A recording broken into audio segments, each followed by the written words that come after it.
ডাল, আলু ভর্তা, ডিম আমার একটি প্রিয় খাবার। আমি আজকে সেই প্রিয় খাবারটি বানাবো।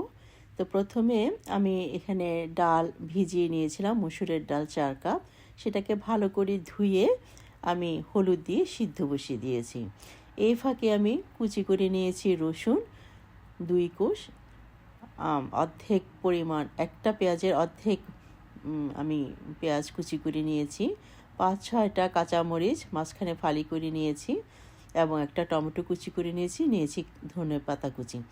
আর এখানে তেলে ফোড়ন দেওয়ার জন্য আমি তেল দিয়েছি। তেল গরম হলে জিরা দিয়েছি, কালি জিরা দিয়েছি এবং শাহি জিরা, তারপর রসুন কুচি, কাঁচামরিচ কুচি এবং পেঁয়াজ কুচি দিয়েছি। সেগুলো একটু ভালো করে টস করে নিয়ে আমি এখানে টমেটো কুচিটাও মিশিয়ে দিচ্ছি। তারপরে একটু মরিচের গুঁড়ো দিয়েছি এখানে, দিয়ে এটাকে ভালো করে ভেজে যে আমি ডালে ফোড়ন দিয়ে দিচ্ছি। দিয়ে এখন দেখেন ডালটা ভালো করে নেড়ে দিব এবং ফোড়নটা ডালের সাথে মিশিয়ে দিব। এবং ডালে ফোড়ন দেওয়ার আগে কিন্তু আমি ডালে সল্ট অ্যাড করে নিয়েছিলাম এবং টেস্ট করে দেখেছি সল্ট ঠিক আছে। এই ডালটা আলু ভর্তা দিয়ে খেতে খুবই মজা। আশা করি ডালের রেসিপিটা ভালো লেগেছে। ভালো লাগলে লাইক, শেয়ার, কমেন্টস এবং সাবস্ক্রাইব করে আমার পাশে থাকবেন। সবাইকে বিদায় জানিয়ে আজকের মতো এখানে শেষ করছি। আসসালামু আলাইকুম ওয়া রাহমাতুল্লাহি ওয়া বারাকাতুহু।